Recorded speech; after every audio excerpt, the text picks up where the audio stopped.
Hello, my name is Fernando Cardona. I help people pass the ASVAB. This is a sort of motivational video. Just some things I want to talk about. You could apply this to anything in your life, but specifically it's going to be for the ASVAB. I've been helping people pass the ASVAB for over 6 years. I learned a lot of things in my life.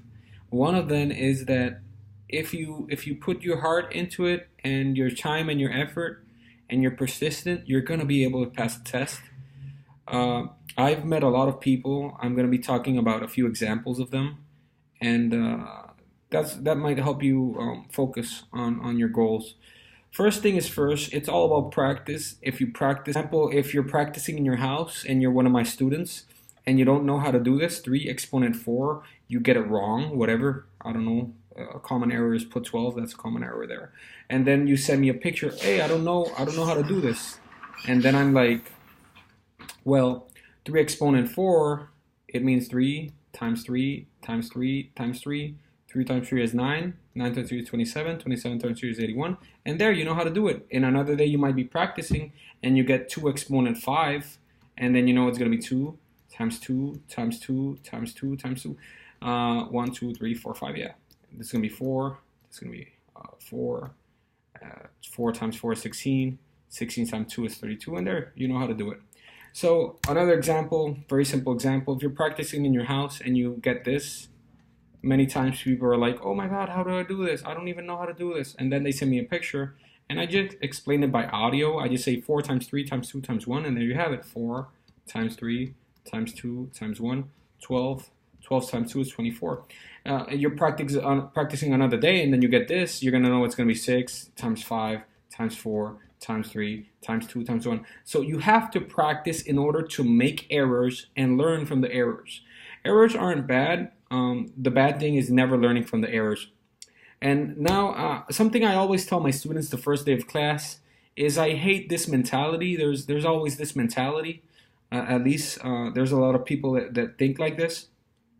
And they think like, okay, I'm going to take the classes. I'm going to try to pass the test. If I don't pass the test, it wasn't for me. It was that I was going to die. It was that I shouldn't have joined the army or the navy. It wasn't meant for me. I could have died. This is a mystical plan that God had prepared for me. No, God is good, but if you pass or fail a test, probably God has more important things to do than that, than focus on your test. So if you pass or fail a test, don't say it's God's purpose. Maybe you didn't study correctly. Maybe you focused on paragraph comprehension and on word knowledge, and you didn't practice math, or vice versa. Maybe you focused on math and you didn't practice paragraph comprehension, and that's why you failed. When a student of mine fails, what I do is I look at his scores, AR, WK, PC, that's a K, yeah, sorry, and MK. So I many times I look at the scores. If a person has a good score here and has a good score here, let's say he has a 60 here, then probably if he didn't pass, it was because he maybe scored a 29 here and a 40 here. So and probably this was the reason he didn't pass. He didn't practice enough this part. So now we have to plan a way of attacking it and studying more focused on this. So the good thing about me is that I don't abandon students.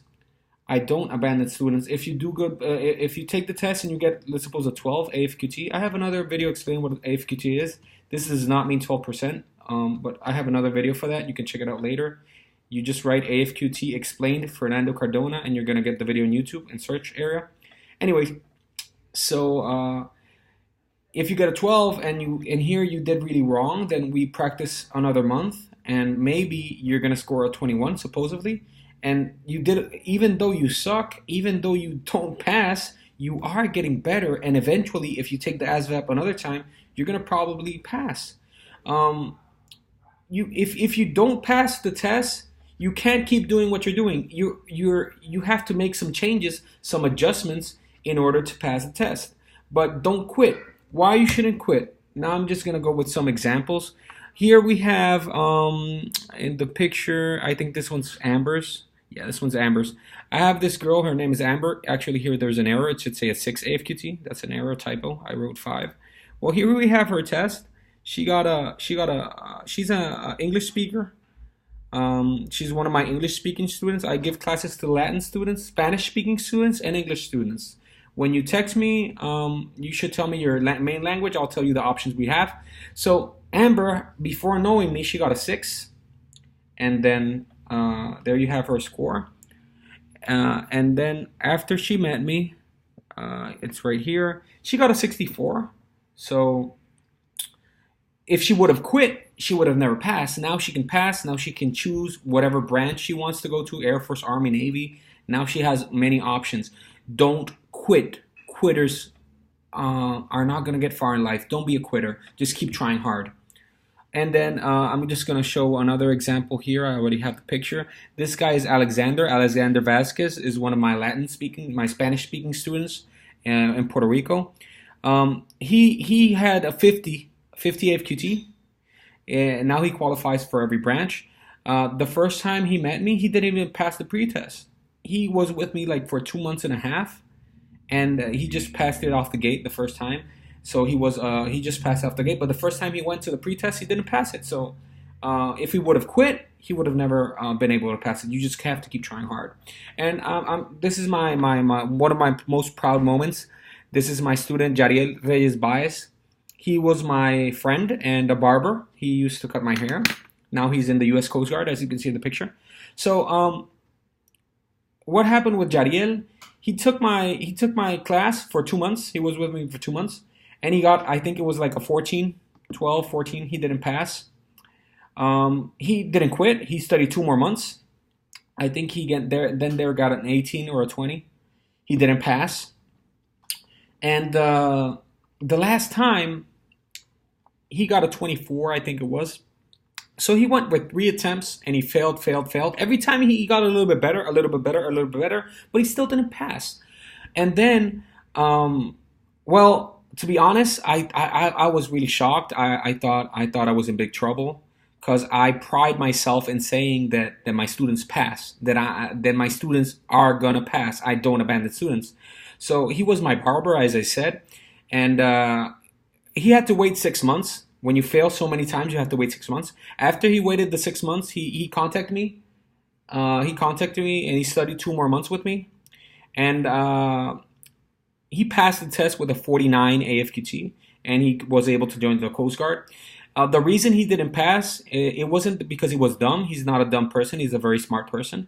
It was that he was a cyclist. And because he trained so many hours, he didn't study. What hour or what time are you going to study if you're always training? I don't know if you know cyclists, but cyclists train. Sometimes they train for 4 hours. They go on long rides. Also, he was a barber, and he had clients in his barber shop in town, and he also had some clients he took in the side in his house. So he had two. It's like having 2 jobs and a hobby that is like 3 or 4 hours every day.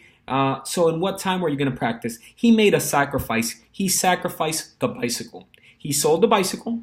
He still cut hair. He still did his jobs, but he sacrificed the bicycle, and that was what he sold his bicycle, and that was that gave him the opportunity to study more hours and practice more, and eventually pass the test with a 49 FQT. Now he can join the Coast Guard. He is already in the Coast Guard. And that's what I get pride in. I don't like quitters. If you contact me to quit, just don't take my classes. I don't like quitters.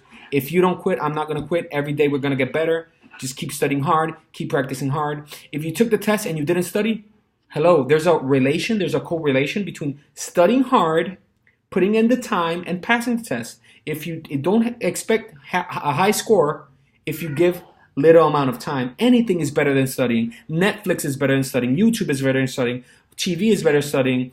Playing basketball is better than studying. Going to the club and clubbing is better than studying. But you have to study. It's a sacrifice you make in order to reach your goals. So this is some video that I already shared to my students, but I wanted to share to my English speakers also. So have a great day. Hope the video was helpful. Take care. If you want help, you can text me. The number is going to be on the screen somewhere, or write me an email, and I'll send you the options. Take care.